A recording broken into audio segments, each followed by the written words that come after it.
Assalamualaikum warahmatullahi wabarakatuh. Alhamdulillahilladzi ja'ala syahra Ramadan syahras siyami lil mu'minin wa ja'ala lailahu lailatal qiyami lil muqinin. Wassalatu wassalamu ala asyrafil anbiya'i wal mursalin wa ala alihi wa ashabihi ajma'in, amma ba'd. Saudara-saudara yang dimuliakan oleh Allah Subhanahu wa taala, selamat menunaikan ibadah puasa. Semoga bulan Ramadan ini selalu melimpahkan keberkahan untuk kita semua, dan dengan melakukan aktivitas puasa, munajat di malam hari di bulan Ramadan ini, kita keluar dalam keadaan menyandang status sebagai orang-orang yang bertakwa. Sebagaimana janji Allah Subhanahu wa taala di dalam Al-Qur'an, "Ya ayyuhalladzina amanu kutiba alaikumus syiyam kama kutiba 'alal ladzina min qablikum la'allakum tattaqun." Wahai orang-orang yang beriman, telah diwajibkan atas kalian untuk berpuasa sebagaimana diwajibkan kepada orang-orang sebelum kalian. Mudah-mudahan kalian menjadi orang yang bertakwa. Kata mudah-mudahan apabila itu berupa firman Allah Subhanahu wa taala, itu menandakan sebab akibat. Berbeda dengan kata mudah-mudahan yang diucapkan oleh manusia.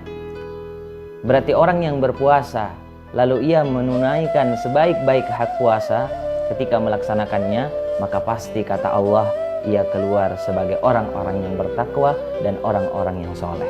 Di dalam bahasa Arab, puasa berarti saum atau asyam, yang artinya adalah menahan, di mana di dalam istilah fikihnya adalah menahan syahwat perut dan kemaluan mulai dari terbitnya fajar hingga terbenamnya matahari dengan niat tertentu. Setelah kita mengetahui arti puasa, apa yang dimaksud dengan puasa, kita akan membahas tentang tingkatan orang-orang yang berpuasa. Karena ada hadis qudsi di mana Allah Subhanahu wa taala berfirman, "Udkhulul jannata birahmati waqtasimuha bi'amalikum." Masuklah kalian ke dalam surga dengan rahmatku, kata Allah. Tetapi untuk bagian kalian di dalamnya, kalian dapatkan sesuai dengan amal kalian. Jadi dari hadis qudsi ini, salah satu artinya bahwa di surga nanti ada tingkatan-tingkatan bagi orang-orang beriman, bagi para penduduknya. Ada yang paling tinggi karena amal yang mereka lakukan. Ada yang mendapat tempat yang paling bawah juga disebabkan karena amalan yang mereka lakukan saat berada di dunia. Sebagaimana ibadah puasa, ibadah ini memiliki tingkatan-tingkatan bagi orang-orang yang mengerjakannya. Dikatakan oleh Imam Al-Ghazali dalam kitab Ihya Ulumuddin bahwa ada 3 tingkatan orang yang berpuasa. Yaitu yang pertama adalah saumul awam, puasanya orang awam. Yang kedua adalah saumul khusus, di atasnya lagi yaitu puasanya orang khusus. Dan yang paling tinggi adalah saumu khususil khusus, yaitu puasa khusus bagi orang-orang yang khusus. Yang pertama, kata Imam Al-Ghazali, tingkatan pertama yaitu saumul awam, puasa orang awam, puasa orang kebanyakan. Bentuknya ialah puasa menahan diri dari syahwat makanan, minuman, dan syahwat berhubungan suami istri, di mana menurut Imam Al-Ghazali ini adalah tingkatan terendah dari orang yang berpuasa. Kenapa?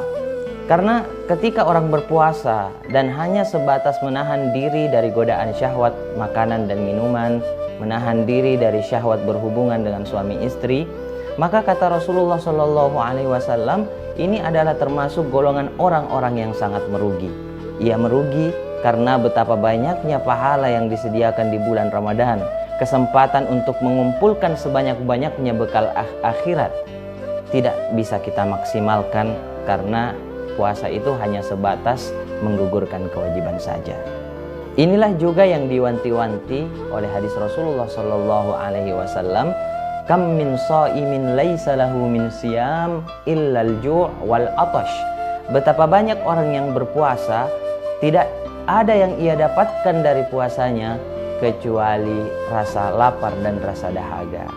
Orang seperti ini ya memang puasanya sah dan tidak mendapatkan dosa karena sudah menunaikan perintah dan menggugurkan kewajiban, tetapi yang sebenarnya banyak sekali pahala yang bisa didapatkan. Faedah dari puasa itu terlewat karena puasa itu hanya sebatas untuk menggugurkan kewajiban saja. Adapun tingkatan yang kedua dinamakan shaumul khusus. Puasanya orang khusus, orang tertentu.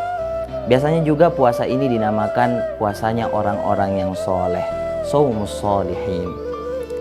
Puasa dalam tingkatan ini selain menahan nafsu, perut dan kemaluan, ditambah dengan menahan penglihatan, pendengaran, tangan, kaki, dan seluruh anggota tubuh dari melakukan perbuatan dosa. Ia berhati-hati di dalam puasa, ia banyak berzikir kepada Allah, lebih banyak berdiam diri, tidak berkata kasar maupun keji, menahan dirinya dari perkataan sia-sia, memperbanyak membaca Al-Quran, memperbanyak beristighfar, dan selalu melakukan muhasabah untuk melakukan amal-amal soleh dan meninggalkan perbuatan-perbuatan dosa. Kata Imam Al-Ghazali, seseorang tidak akan sampai kepada tingkatan yang kedua ini atau tingkatan orang-orang yang soleh, shaumul khusus, puasanya orang-orang yang khusus, kecuali terlebih dahulu telah melewati tingkatan yang pertama. Dan dari tingkatan inilah yang diharapkan nanti orang-orang yang melakukannya keluar dari bulan Ramadan ini menyandang status sebagai hamba Allah yang soleh. La'allakum tattaqun. Semoga kalian bertakwa, kata Allah di dalam Al-Quran. Mereka keluar sebagai orang-orang yang bertakwa kepada Allah Subhanahu wa ta'ala. Jadi orang di dalam tingkatan ini, ia berpuasa, di mana di samping itu ia menjaga dirinya dari perbuatan dosa, menjaga dan mengurung anggota badannya dari melakukan tindakan-tindakan sia-sia, serta memperbanyak amal soleh, menghatamkan Al-Quran, memperbanyak zikir kepada Allah Subhanahu wa ta'ala, memperbanyak sedekah, memberi kepada orang lain, sehingga ia dapat memaksimalkan berkah-berkah yang disediakan oleh Allah Subhanahu wa ta'ala di dalam bulan Ramadan ini. Tingkatan yang ketiga, dan ini adalah tingkatan yang paling atas, shaumu khususil khusus, puasa khusus bagi orang-orang yang khusus. Biasa disebutkan bahwa puasa ini adalah puasa hati, yaitu menahan hati dan pikiran dari memikirkan kepentingan jangka pendek dan hal-hal yang bersifat dunia. Bahkan mereka menganggap puasa itu apabila di dalam pikiran ini, di dalam hati ini, hanyalah Allah Subhanahu wa ta'ala yang tidak sama sekali dicampuri oleh kepentingan-kepentingan yang hina dan maksud-maksud duniawi. Mereka selalu mencegah dirinya dari memikirkan hal-hal selain Allah Subhanahu wa ta'ala. Menurut Imam Al-Ghazali, ini yang dinamakan puasa hati. Shaumul qalb anil afkar wal himamid dunyawiyah wa kaffuhu amma siwallah bil kulliyah. Puasa hati adalah puasa yang menghindarkan diri dari memikirkan hal-hal yang hina dan menyerahkan hati ini seluruhnya untuk Allah Subhanahu wa ta'ala.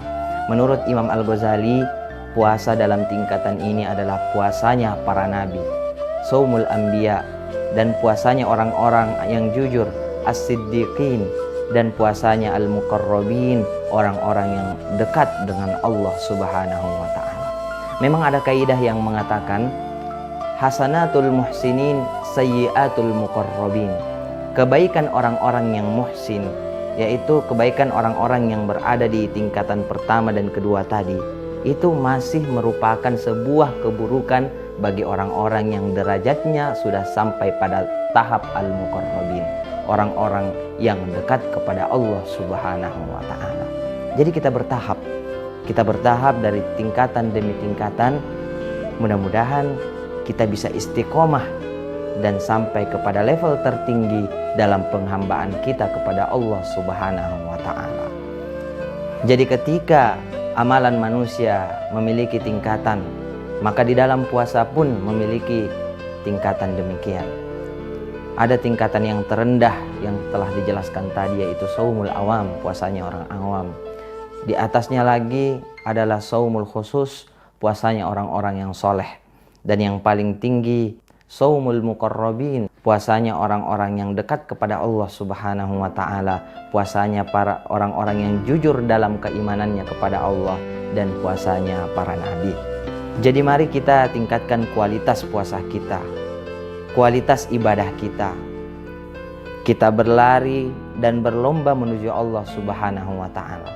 Allah ketika mengajak hambanya untuk datang kepadanya, Allah tidak mengatakan berjalanlah kemari, tetapi yang dikatakan oleh Allah Subhanahu wa taala di dalam firman-Nya, fafirru ilallah. Larilah kalian, kaburlah kalian menuju Allah Subhanahu wa taala. Larilah kalian dari godaan-godaan dunia yang palsu menuju kenikmatan hakiki di sisi Allah Subhanahu wa taala.